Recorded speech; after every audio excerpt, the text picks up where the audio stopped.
Selamat siang, salam pramuka. Perkenalan, nama saya Angga Purnama. Saya di sini sebagai moderator. Saya di sini akan menjelaskan tentang P3K.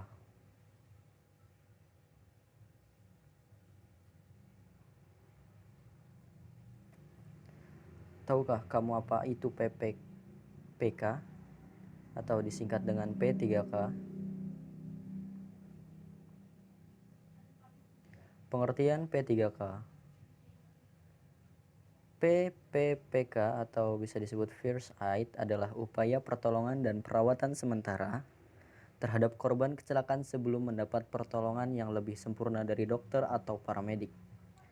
Berarti pertolongan tersebut bukan sebagai pengobatan atau penanganan yang sempurna, tetapi hanyalah berupa pertolongan sementara yang dilakukan oleh petugas P3K, atau bisa disebut petugas medik atau orang awam, yang pertama melihat korban. Tujuan PPPK dibagi 4, antara lain mencegah kematian, mencegah cacat yang lebih berat, mencegah infeksi, mengurangi rasa sakit dan rasa takut. Tindakan P3K yang dilakukan dengan benar akan mengurangi cacat atau penderitaan dan bahkan menyelamatkan korban dari kematian. Tetapi bila tindakan P3K dilakukan tidak baik, malah bisa memperburuk akibat kecelakaan bahkan membunuh korban. Prinsip P3K. Beberapa prinsip yang harus ditanamkan pada jiwa petugas P3K apabila menghadapi kecelakaan adalah sebagai berikut. 1. Bersikaplah tenang, jangan panik. Anda diharap menjadi penolong bukan pembunuh atau menjadi korban selanjutnya. 2. Gunakan mata dengan jeli, setajam mata elang, mampu melihat burung kecil di antara dedaunan. Kuatkan hatimu. 3. Melakukan tindakan yang membuat korban menjerit kesakitan sementara demi keselamatannya. Lakukan gerakan dengan tangkas dan tepat tanpa nambah kerusakan. Yang ketiga, perhatikan keadaan sekitar kecelakaan, cara terjadinya kecelakaan, cuaca, dan sebagainya. Yang keempat, perhatikan keadaan penderita, apakah pingsan, ada pendarahan dan luka, patah tulang, atau merasa kesakitan. Yang kelima, periksa pernafasan korban. Kalau tidak bernafas, periksa dan bersihkan jalan nafas, lalu berikan pernafasan bantuan atau bisa disebut ABIY Breathing Management.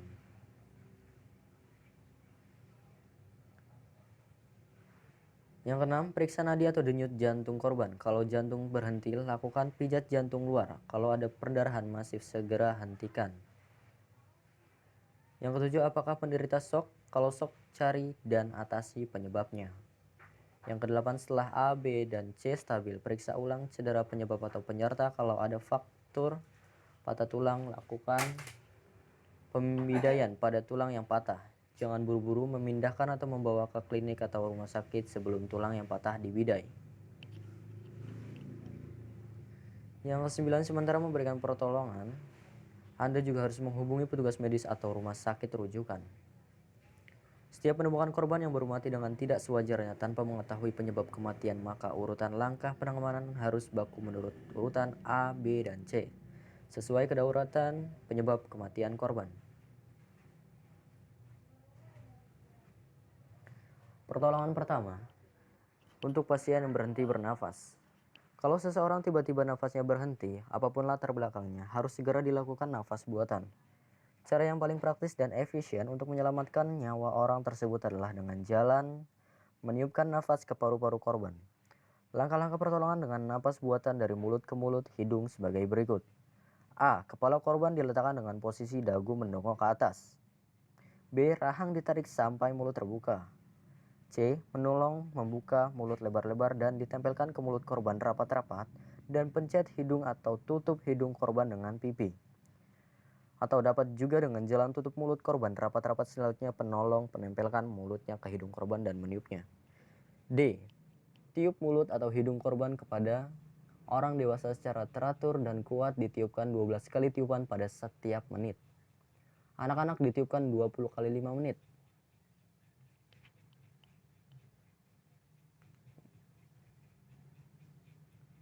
Dua. Bagi korban sengatan listrik. Penolong hendaknya berdiri di atas karet, karton, papan, atau karpet yang dalam keadaan kering. Yang kedua, gunakan tongkat kering atau papan kering untuk menarik atau mendorong kawat beraliran listrik yang menempel pada tubuh korban. Setelah kontak dengan aliran listrik tiada lagi, selanjutnya segera dilakukan nafas buatan sampai bantuan medis datang.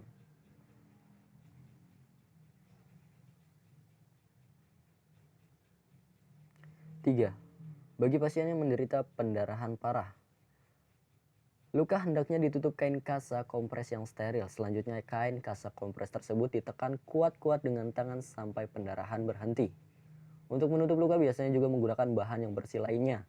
Misalnya kasa steril, sapu tangan bersih lainnya, handuk atau sobekan spray yang semuanya sudah dicuci dan disetrika. Kalau tidak tersedia peralatan yang steril, jangan ragu-ragu lagi menggunakan baju kotor atau tangan telanjang untuk menekan bagian yang luka agar darah tidak terus-menerus mengucur, karena kehilangan darah dari tubuh korban lebih berbahaya daripada resiko infeksi. Luka yang sudah berdarah tidak boleh dibersihkan karena pendarahan akan membersihkan luka itu sendiri. Yang boleh dibersihkan adalah kulit di sekitar luka dengan air sabun atau air ledeng biasa atau air yang sudah dimasak. 4. Pertolongan pertama mengurangi shock. Setiap kecelakaan kebakaran keracunan yang parah sering kali disertai dengan shock baik ringan atau parah, bahkan sampai fatal. Karena shock merupakan reaksi tubuh yang ditandai oleh melambatnya atau terhentinya peredaran darah dan berakibat penurunan persediaan darah pada organ-organ penting.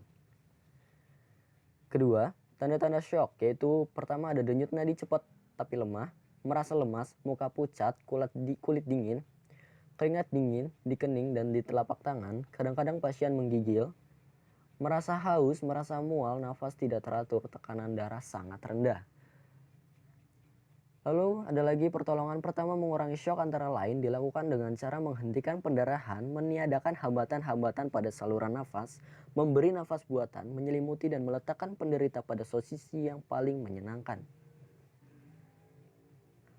atau menyamankan biar posisinya nyaman. Ya. Jadi langkah-langkah pelaksanaan pertolongan pertama mengurangi shock yaitu A. Pada semua kasus penderitaan serius, penderita selalu diancam shock. Untuk itu, diselimuti dan diletakkan penderita pada posisi yang paling menyenangkan dan semua yang mengikat pada tubuh harus dilepaskan termasuk ikat pinggang.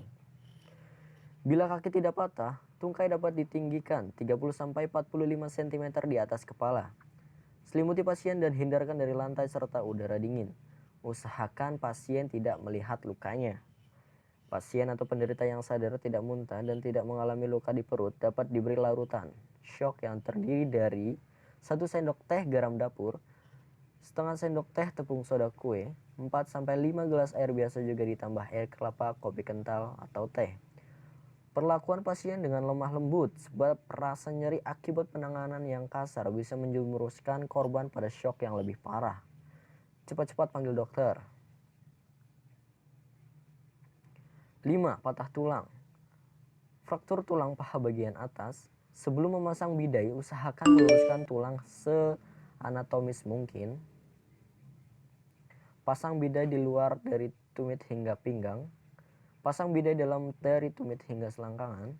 Ikat dengan pembalut dasi lipatan 2 kali di atas dan di bawah bagian yang patah. Tulang betis diikat dengan pembalut dasi lipatan 1 kali. Kedua lutut diikat dengan pembalut dasi lipatan 2 kali. Tumit diikat dengan pembalut dasi lipatan 3 kali. Bagian yang patah ditinggikan. Nah, lalu patah tulang ini karena fraktur tulang bawah bagian bawah, maksudnya pada tulang bagian bawah. Pasang bidai luar dan dalam sepanjang tungkai, pasang bidang dalam dari rumit hingga selangkangan. Ikat dengan pembalut dasi lipatan 2 kali di atas dan di bawah bagian yang patah. D. Tulang betis diikat dengan pembalut dasi lipatan 1 kali. E. Kedua lutut diikat dengan pembalut dasi lipatan 2 kali. F. Tumit diikat dengan pembalut dasi lipatan 3 kali. G. Bagian yang patah ditinggikan. Seperti ini gambarnya.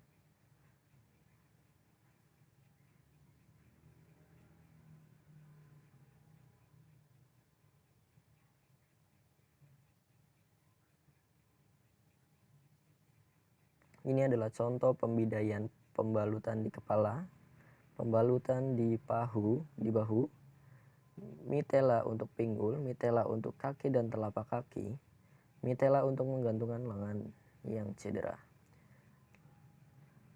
Mitela untuk dada, mitela untuk siku, mitela untuk telapak tangan, membuat pembalut dasi atau cravat dari mitela. Pembalut dasi untuk dahi dan kepala, pembalut dasi untuk rahang, pipi, dan pelipis.